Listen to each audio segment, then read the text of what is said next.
KBS 7시 뉴스 함께하고 계십니다. 지금 시각은 7시 28분입니다. 사과나 배 같은 과수가 세균에 감염이 되면서 잎이나 줄기가 마치 화상을 입는 것처럼 질병이 생기는 질병이 있죠. 과수 화상병이라고 하는데 지난달에 강원도에서는 홍천에서 처음으로 발생을 했습니다. 전국적으로도 긴장감이 높아지고 있는데요. 지난주에 농촌진흥청에서 과수 화상병 위기 단계를 주의에서 경계로 상향 조정하기도 했습니다.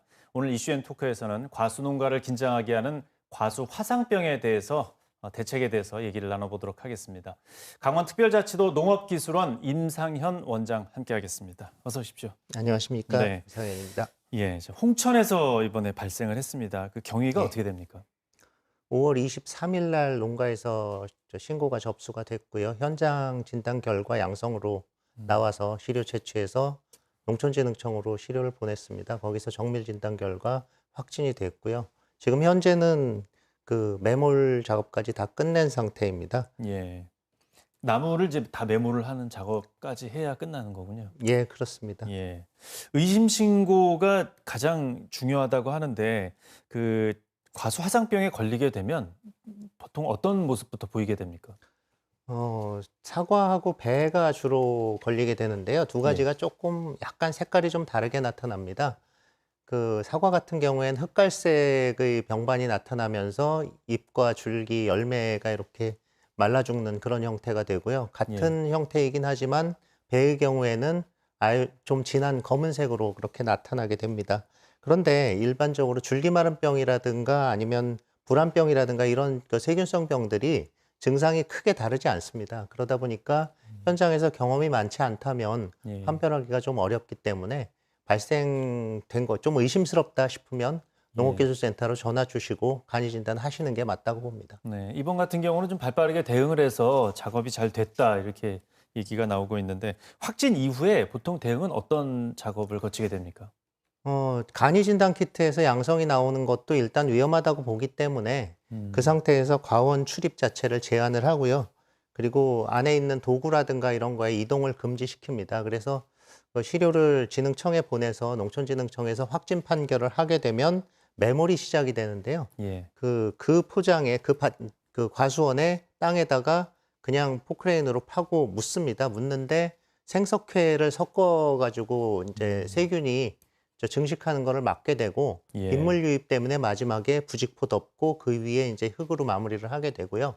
거기 표지판 설치하고 혹시 강우에 의한 유실이 있을 수 있으니까 배수로까지 완전히 정비가 돼야 일단 끝나고요. 현장에선 그렇고 또 그 주변에 확산을 그 우려하는 부분들이 있기 때문에 저희 그 도농업기술원하고 현장 그 농업기술센터하고 같이 해가지고 주변에 한 2km 정도 반경까지는 그 다시 정밀 예찰을 실시를 합니다. 예, 계속 운영해오던 과수원은 한동안 과수원 운영을 못 하겠군요. 사과나 배 같은 경우에는 2년 동안은 그 식재가 애초에 금지가 되게 돼 있습니다. 예. 올해 유독 과수 화상병에 대한 경계심이 좀 높은 것 같습니다. 어떤 이유 때문에 그렇습니까? 올해 1, 2월에 기온이 한 2도 좀 넘겨 높았습니다. 거기에다가 아마 올해 가뭄이 없어서 좋다고 생각하시는 분들은 있을 건데 계속 그 비가 와서 약간 습한 날씨가 유지가 됐는데요. 이 부분이 화상병 발생에 있어서는 굉장히 좋은 조건이 됩니다. 그래서 긴장을 하고 있습니다. 예. 과수 화상병이 확진이 되면은 과수원은 당연히 이제 폐원을 하게 되고 말씀하신 대로 나무를 이제 땅에 묻는 매몰 작업이 진행이 되기 때문에 과수 농민이나 소비자들께서는 굉장히 좀 우려하는 마음이 커질 것 같습니다. 요즘 그렇죠. 사과 가격도 좀 많이 높기 때문에 그런데 과수 화상병이 과수 유통이나 물가에 그럼 이게 어느 정도 영향을 미치게 됩니까?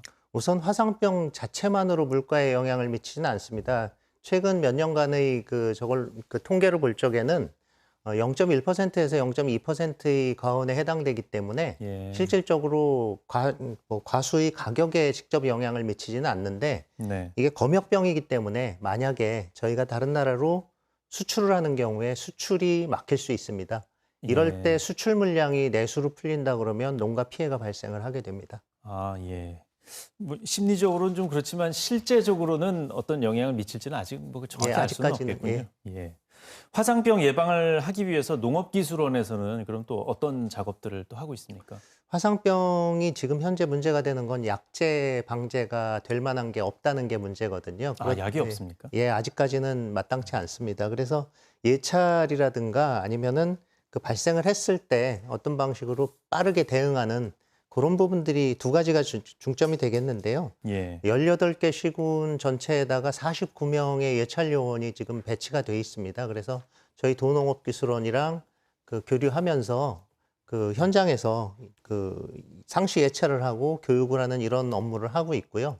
그리고 지금 현재는 농촌진흥청으로 시료를 보내야 그 확진 판결을 받을 수 있는데 예. 저희가 지금 올해까지 해서 화상병 전문 진단실을 구축을 했습니다. 그래서 내년부터는 강원도에서 발생하는 그 시료에 대해서는 저희가 직접 그 바로 분석해서 확진까지 하고 확진되는 즉시 바로 현장에다가 방제 명령을 내릴 수 있는 예. 일원화된 체계로 돼서 대응이 상당히 빨라질 수 있습니다. 예. 자, 지역 주민들을 위한 당부 말씀을 끝으로 짧게 부탁드립니다. 예. 화상병은 기본적으로 묘목이라든가 아니면 작업도구라든가 이런 사람이 직접 컨트롤하는 데 의해서 그 감염이 됩니다. 그래서 농가분들이 조금 더 열심히 그 소독을 해주시고 묘목도 좀 정상적인 데서 구입하시고 한다면 충분히 예방할 수 있는 부분들이 있습니다. 네. 그리고 그 의심 증상 발견하셨을 때 저희 농업기술원하고 네. 그 농업기술센터에 그 1833-8572로 신고해 주신다면 감사하겠습니다. 예, 신속한 신고가 가장 우선이 돼야 되겠네요. 예. 네, 오늘 말씀 잘 들었습니다. 고맙습니다. 네, 감사합니다.